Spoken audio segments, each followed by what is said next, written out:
Hello there, my name is Mazin Osman. I am the CEO and co-founder of Loop, which is a startup working on the field of transforming waste to wealth here in Sudan.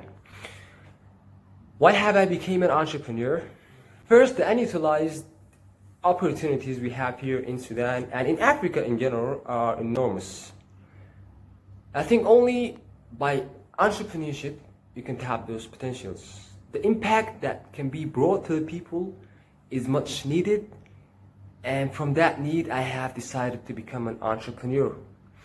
For me, entrepreneurship is all about pursuing and achieving the long-term dream that I carried with me since a little kid, of the impact that I can bring to the people and the freedom, both financially and mentally, that I can bring to myself.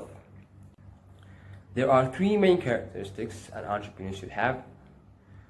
For me, first one is consistency.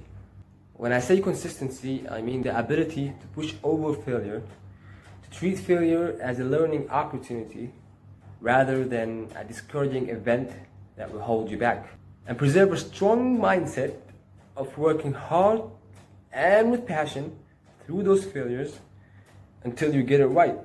Tony Robbins has this great saying that says, "How can the worst thing that ever happened to you is the best thing that ever happened to you?"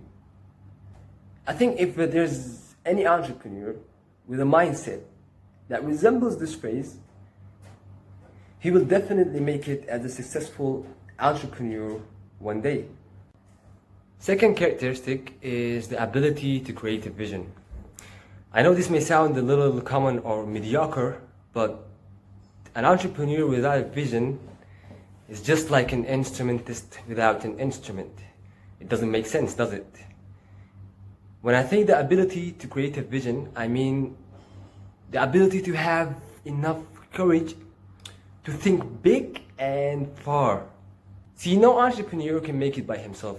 Any entrepreneur needs others to help him to reach a certain destination. So if you don't have a compelling and great vision that others can believe in, then no one will ride along.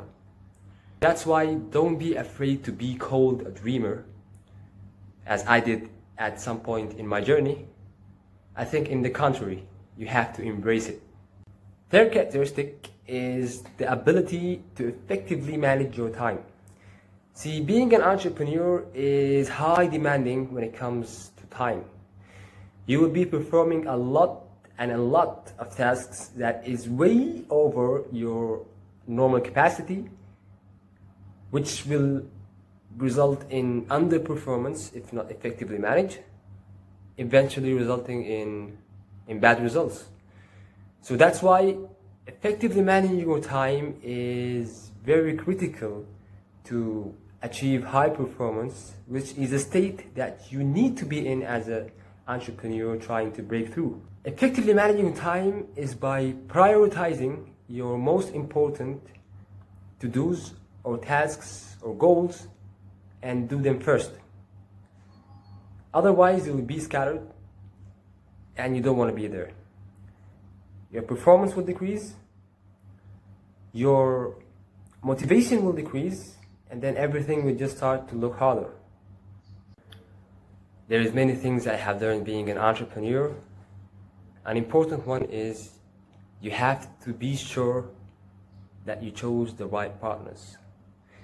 See, in the beginning, this may not be a big of a deal, but when things go south, believe me, this holds the potential to collapse the whole startup. Everything you've worked hard to get will just disappear in just a glimpse. So before things go deep, make sure that the partners you're working with have a similar mindset that will allow you all to work in synergy to get you out of the hardships. Another thing I have learned being an entrepreneur, that you're not the only nor the first to think about creating value on a certain field. It's just reality. No matter what idea or field, someone out there either did it or trying to do it right now. So take the time and effort to go search and find out if people did it or someone did it, where did he reach, and start from there. If you found out that some people are doing it right now, accept the challenge that you'll have competition, but don't get discouraged. Just strive to be better. Now lastly, being an entrepreneur is not all about technicalities.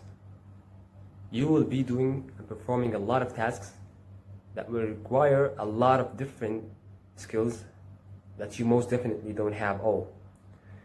So it's a must to take it as a priority to go and gain those skills and grow the skills, so you'll not be suffering all the time. I have started my business alone, only with the help of self-education. Google was my coach, you can say. However, after a certain level, you definitely need a professional help. For me, I was lucky enough that this master occurred from nowhere at just the right time. I enrolled in it, and it gave me the required structural knowledge that I needed and the organized understanding of business elements that helped me to grow my business. I think every startup or entrepreneur needs to seek help, even if from incubators, coaches, other entrepreneurs that are willing to give help. Wherever they can find help, they have to go and find it. Otherwise, you will be missing out on a lot of time to trying to figure this out by yourself, and also you'll be missing out on a lot of good connections that will help you grow your business. Finally, I want to share with you some advice. You will always have obstacles, challenges, and failures. So just get used to it. This is just part of the job. So then don't allow yourself to always be frustrated and reactive and emotional when you face those things. Because I think a life worth living is not a life worth of frustration and anxiety for the whole time.